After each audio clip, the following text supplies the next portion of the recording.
Hi friends, இப்போ இது ஒரு 40 இன்ச் பிளவுஸ் கொடுத்துருக்காங்க. ஸோ இந்த பிளவுஸ் வந்து எப்படி நம்ம ஸ்டிச் பண்ணுறோம் அப்படின்னா, நம்ம கவர்மெண்ட் ஸ்டைலில் தான் வந்து ஸ்டிச் பண்ண போகிறோம், கட்டிங் பண்ண போகிறோம்.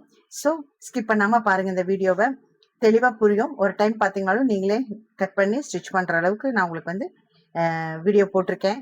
ஸோ மறக்காமல் ஸ்கிப் பண்ணாமல் பாருங்கள். புதுசாக பார்க்குற பிகினர்ஸ்களுக்கெல்லாம் ரொம்ப யூஸ்ஃபுல்லாக இருக்கும். தெளிவாக பொறுமையாக உங்களுக்கு நான் வந்து கட்டிங் போடுறேன். ஸோ இதை பார்த்துட்டு நீங்கள் தெளிவாக வந்து கற்றுக்குங்க. ஓகேங்களா? இப்போ ஃபஸ்ட்டு இந்த ப்ளவுஸ் வந்து அளவு ப்ளவுஸ் கொடுத்துருக்காங்க. ஸோ இது எவ்வளோ இருக்குது, என்ன இருக்குங்கிறதெல்லாம் மார்க் பண்ணிவிட்டு உங்களுக்கு நான் இந்த வீடியோவில் காமிக்கிறேன். பார்த்துங்க. புதுசாக பார்க்குற பிகினர்ஸ்களுக்கு ரொம்ப யூஸ்ஃபுல்லான டிப்ஸ் இது. ஸோ மிஸ் பண்ணாமல் பாருங்கள். ஓகேங்களா? வாங்க வீடியோக்குள்ளே போகலாம். ஃபஸ்ட்டு இந்த கிளாத்தை வந்து 1 மீட்டர் கிளாத் வேணும். 40 இன்ச் ப்ளவுஸுங்கும் போது நமக்கு 1 மீட்டர் வேணும். ஸோ எக்ஸ்ட்ரா வேணால் நம்ம எக்ஸ்ட்ரா சொல்லி வாங்கிக்கணும். அதாவது 44 அந்த மாதிரி வரும்போது நம்ம 1.25 மீட்டர் கேட்டு வாங்கிக்கலாங்க கஸ்டமர்கிட்ட. சரிங்களா? இப்போ வந்து 1 மீட்டர், இந்த 40 இன்ச்சுக்கு வந்து 1 மீட்டர் போதும். இந்த 1 மீட்டர் கிளாத்தை வந்து நம்ம 2ஆக ஃபோல்டு பண்ணி இப்படி போட்டிருக்கோம். கடையில் இப்படி தான் கொடுப்பாங்க. நமக்கு வீவிங் வந்து இந்த கரைப்பகுதி வந்து இப்படி நமக்கு ஆப்போசிட்டாக தான் இருக்கணும். சரிங்களா? இது வந்து ஃபோல்டு சைடு நம்ம பக்கம் பார்த்த மாதிரி இருக்கணும். இது எதுக்கு இப்படி அப்படின்னா, இது பார்த்தீங்கன்னா தெரியும். இங்கே பாருங்க, இப்படி இது வந்து இப்படி இப்படி ஜவ் மாதிரி இழுக்குங்க. சரியா? இது இப்படி வந்து நம்ம முதுகுக்கு எடுக்கக்கூடாது. இந்த மாதிரி ஸ்ட்ரைட்டாக இருக்கிற நூலில் தான் வந்து நம்ம எடுக்கணும். ஸோ அதுக்காக தான் கரைப்பகுதி ஆப்போசிட்டும் ஃபோல்டிங் வந்து நம்ம பக்கம் இருக்கிற மாதிரி இருக்கணும். இப்படி இழுக்கும் போது உங்களுக்கு நீட்டாக வந்து ஃபினிஷிங் வரும். சரிங்களா? இப்படி குறுக்கால வந்து முதுகுக்கு வந்து நம்ம போடக்கூடாது. ஃபர்ஸ்ட் இந்த பிளவுஸு தைக்கும் போது இந்த மாதிரி மெத்தடில் முதல்ல ஃபர்ஸ்ட் போட்டு பழகிக்கிங்க, புதுசாக பார்க்குற பிகினஸ் எல்லாம். ஓகேங்களா? ஓகே. இப்போ ஃபர்ஸ்ட் என்ன பண்ணலாம்னா, ஒரு ஸ்கேல் அளவுக்கு, பெரிய ஸ்கேலில் இருந்தால் ஒரு ஸ்கேல் அளவு வச்சுக்கோங்க. அப்படி இல்லை அப்படிங்கும்போது இந்த மடித்து தைக்கிறதுக்காக 1.5 இன்ச்சு நம்ம விடணும். ஆனால் அதுக்கு முதல்ல பார்த்தீங்கன்னா, இந்த கார்மெண்ட் ஸ்டைலில் தைக்கும் போது இந்த மாதிரி கிளாத்தில் வந்து நம்ம மேலே சாக்கில் போட்டோம்னா அந்த அச்சு வந்து அப்படியே இருக்கும். ஸோ இது வந்து சிங்கிள் கிளாத்து தான். சரிங்களா? அதுக்காக நம்ம என்ன பண்ணுறோம் அப்படின்னா, இதை அப்படியே பேக் சைடு வந்து நம்ம திருப்பிக்கலாம்.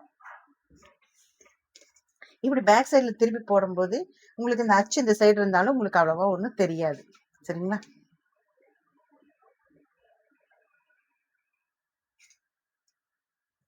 நல்லா இந்த மாதிரி போட்டு ஒரு அயன் மட்டும் பண்ணிக்கலாங்க. அயன் பண்ணிட்டு உங்களுக்கு மறுபடியும் வீடியோவில் போடுறேன். இப்போ நம்ம ஃபர்ஸ்ட் வந்து பார்க்கும்போது பார்த்தா 1.5 இன்ச்சு வந்து நம்ம அளவு வச்சு மார்க் பண்ணிக்கலாம். இது வந்து மடிச்சு தையலுக்காக 1.5 இன்ச்சு விட்டால் போதுங்க. சரியா? 1.5 இன்ச்சு இப்படி மார்க் பண்ணிக்கோங்க. ஃபர்ஸ்ட் மார்க் பண்ணிக்கோங்க. இப்படி ஒரு கோடு வந்து போட்டுங்க. இது எதுக்கு அப்படின்னா, மடிச்சு தைக்கிறதுக்காக. அதாவது 1/4 இன்ச்சு இப்படி மடிச்சு மறுபடியும் இந்த 1 இன்ச்சு இப்படி மடிச்சு அடிப்போம் இல்லையா, அதுக்காக தான் இந்த மாதிரி 1.5 இன்ச்சு வந்து நம்ம விடுறது. ஃபர்ஸ்ட் இந்த மாதிரி 1.5 இன்ச்சு விட்டுக்குங்க. விட்டுட்டு இப்போ அளவு பிளவுஸ் எடுத்துக்கலாம். இந்த அளவு பிளவுஸ் வந்து இந்த மாதிரி எப்பவுமே நம்ம போட்டுக்கணும். அதாவது பேக் சைடு தான் நம்ம வந்து இந்த அளவு எடுக்கணும். ஃப்ரண்ட் சைடெல்லாம் நம்ம அளவு எடுக்கக்கூடாது. ஏன்னா ஒவ்வொருத்தரும் ஒவ்வொரு மாதிரி கட்டிங் பண்ணியிருப்பாங்க. ஸோ நம்ம அந்த அப்படி அளவு எடுக்கக்கூடாது. நம்மளுடைய இந்த சுற்றளவு வந்து பேக் சைடு என்ன அளவோ அந்த அளவு தான் நம்ம வந்து எடுக்கணும். சரிங்களா? இப்போ வந்து பேக் சைடு வந்து இந்த ஆம்கோல்லேருந்து இந்த ஆம்கோல் வரைக்கும் எவ்வளோ இருக்குன்னு பார்க்கலாம். இந்த ஆம்கோல்லேருந்து இந்த ஆம்கோல் வரைக்கும் வச்சோம்னா பாருங்க, கரெக்டாக அந்த நெக்கெல்லாம் நீட்டாக எடுத்து விட்டுக்கணுங்க. இப்படி அகட்டி வந்து நம்ம எடுக்கக்கூடாது. நீட்டாக நெக்கெல்லாம் இப்படி வச்சு எடுக்கணும். இப்போ பாருங்க, பேக் சைடு மட்டும் ஃபுல் இதுக்கு வந்து 20 இன்ச்சு வருது பேக் சைடு போட்டோம்னா. சரிங்களா? இந்த 20 இன்ச்சில் வந்து பாதி வந்து எவ்வளவு, 10 இன்ச்சு வரணும். இப்போ இந்த துணி எடுத்துடலாம். எடுத்துட்டு இப்போ இந்த 20 இன்ச்சில் பாதி வந்து 10 இன்ச்சு. இந்த 10 இன்ச்சு வந்து இங்கே மார்க் பண்ணிக்கலாம். இங்கே 10 இன்ச்சு மார்க் பண்ணோம்னா இது வந்து பாடியோட சுற்றளவு. இது இன்னொரு பக்கம் ஃப்ரண்ட் சைடு போட்டு எடுக்கும்போது 2 பக்கமும் சேர்த்து கரெக்டாக 40 இன்ச்சு வந்துடும். 10 20 இன்ச்சு 2 சேர்த்து இது. சரிங்களா? இப்போ 2ஆக மடிச்சனாலும் நம்ம வெறும் 10 இன்ச்சு எடுத்திருக்கோம். இந்த 10 இன்ச்சு எடுத்துட்டு என்ன பண்ணுறோம், இங்கே ஒரு கோடு போட்டுக்கலாம்.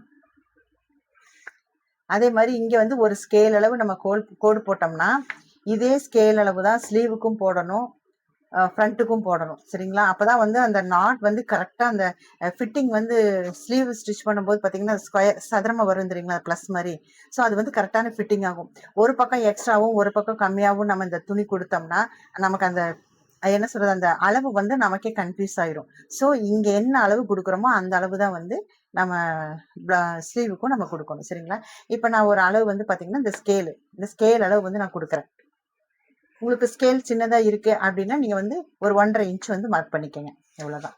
இப்போ ஃபஸ்ட்டு ஸ்டெப் வந்து பார்த்தீங்கன்னா, ஃபஸ்ட்டு இந்த ஸ்டெப்பு, செகண்டு சுற்றளவு எடுத்துக்கோங்க.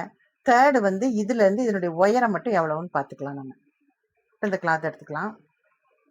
இந்த கிளாத் இதுலேருந்து இது வரைக்கும் ஒயர் எவ்வளவுன்னு பார்த்துக்கலாம். இந்த ஒயர் எடுக்கும்போது பார்த்தீங்கன்னா இப்படி கிராஸாக வந்து நம்ம எடுக்கக்கூடாது.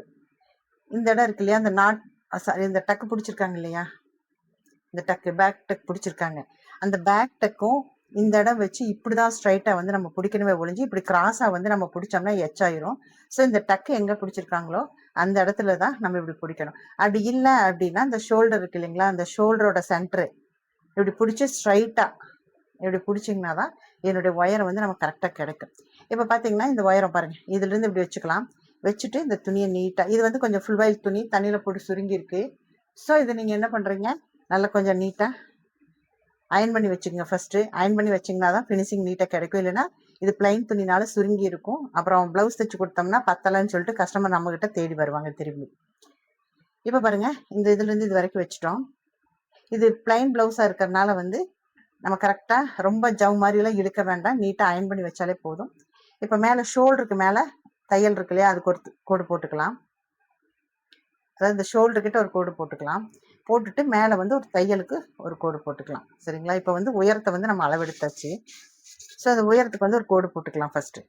இது வந்து 1 2 இது 3வது ஸ்டெப்பு.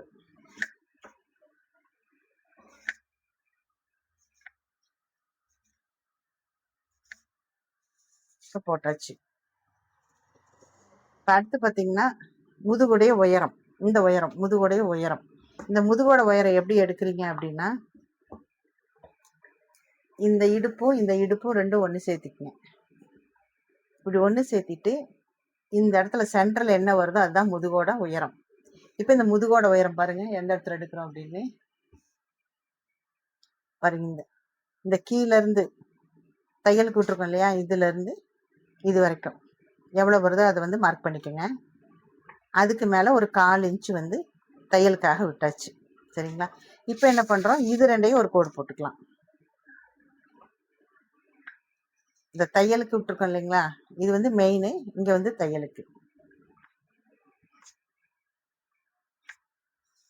இது ரெண்டும் வந்து மார்க் பண்ணியாச்சு. நெக்ஸ்ட் பாத்தீங்கன்னா நெக்கு வந்து நம்ம அளவெடுக்கணும். இந்த நெக்கு எப்படி அளவெடுக்கிறது அப்படின்னா, இங்க பாருங்க, அதுக்கு அப்படிதான் இந்த பிளவுஸ் வச்சு, இது பிளவுஸ் வச்சே நம்ம அளவெடுத்து நம்ம கட் பண்ணிக்கலாங்க. இந்த பிளவுஸ் நீட்டா அப்படி பிடிச்சிக்கோங்க.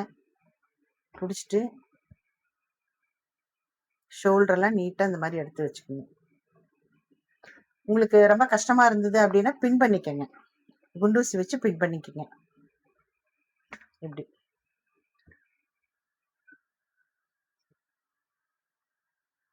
கரெக்டா இந்த இடத்துல தான் இருக்கணும், இந்த நெக்கு இந்த இடத்துல தான் இருக்கணும். இந்த இடம் இப்படி வச்சுக்கோங்க. இப்படி இழுக்கும்போது கரெக்டா நமக்கு வந்து அந்த ஷோல்டரோட அளவு வந்து நமக்கு கரெக்டா கிடைக்கும். சாரி, நெக்கோட அளவு வந்து நமக்கு கரெக்டா கிடைக்கும். சரிங்களா?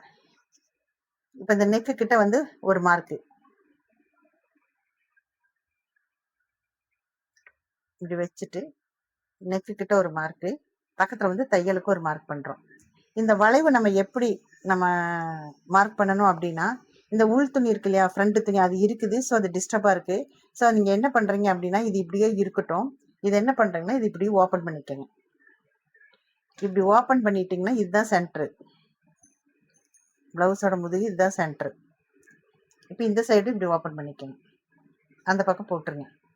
இப்போ பாருங்க, இந்த நெக்கோட அளவு பாருங்க எவ்வளோ அழகா வந்திருக்குன்னு பாருங்க. இதே ஷேப்க்கு நீங்க மார்க் பண்ணிக்கங்க. ஃபர்ஸ்ட் வந்து இதை ஒட்டின மாதிரி அப்படியே மார்க் பண்ணிக்கங்க.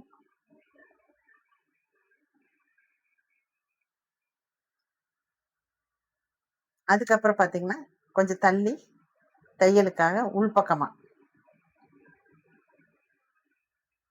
அவ்வளோ இதோட ஜாயின் பண்ணியாச்சு. அதாவது மேத்துணியும் இந்த ஃப்ரண்ட் துணி அந்த பக்கம் தள்ளிட்டிங்கன்னா இந்த நெக்கு வந்து நமக்கு அழகா அந்த கர்வ் வந்து கிடைக்கும். சரியா? இப்போ இந்த மாதிரி வந்து நம்ம வரைஞ்சிக்கலாம். இப்போ பேக் நெக் நம்ம வரைஞ்சாச்சு, அவ்வளோதான். அடுத்தது இந்த பீஸ் இப்படியே வச்சுக்கோங்க. வச்சுட்டு இந்த ஷோல்டர் இருக்கு இல்லையா, அந்த ஷோல்டர் எவ்வளோ நீளம் இருக்குன்னு பார்க்கலாம். இந்த ஷோல்டரில் அந்த எண்டில் ஒரு மார்க்கு, தையலுக்கு ஒரு மார்க் போட்டுக்குங்க. அவ்வளோதான். இதை எடுத்துடலாம். இப்போ இது வந்து பேக் நெக்கும் வரைஞ்சாச்சு. இப்போ பார்த்தீங்கன்னா கோடு போட்டுக்கலாங்க.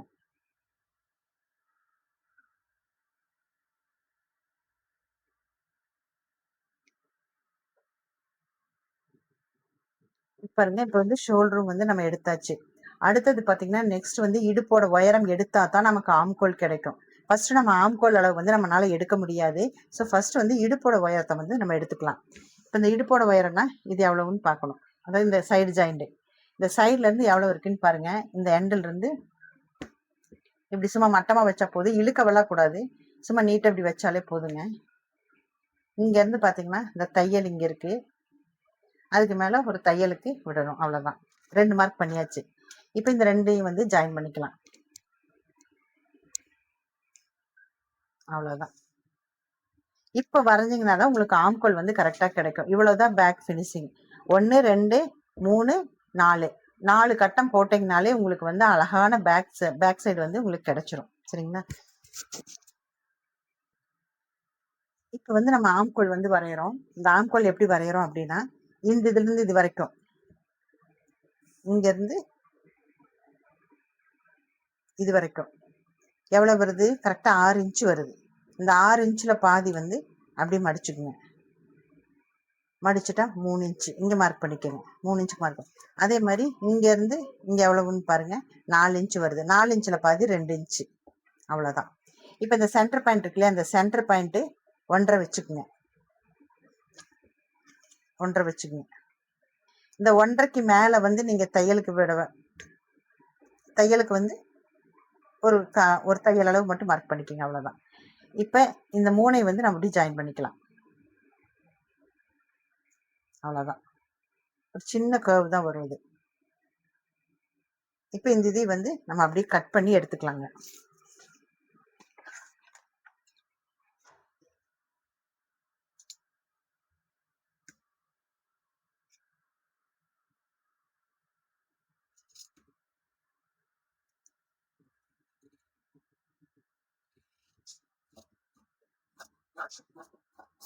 இது வந்து உள் பக்கமா இருக்கிறதுல தான் வெட்டணும்.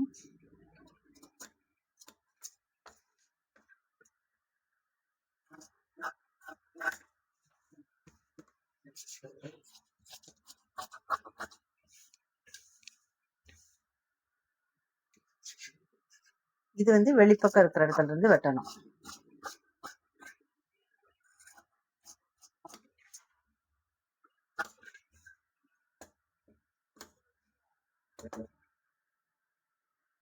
இப்போ பாருங்க, இது கட் பண்ணியாச்சு. இப்போ இந்த நெக் ஓப்பன் பண்ணி பார்க்கலாம். பாருங்க எவ்வளோ அழகா இருக்குன்னு பாருங்க. நெக் ரவுண்டு, ஆம்கோல் எல்லாம் வெட்டியாச்சு, அவ்வளோதான்.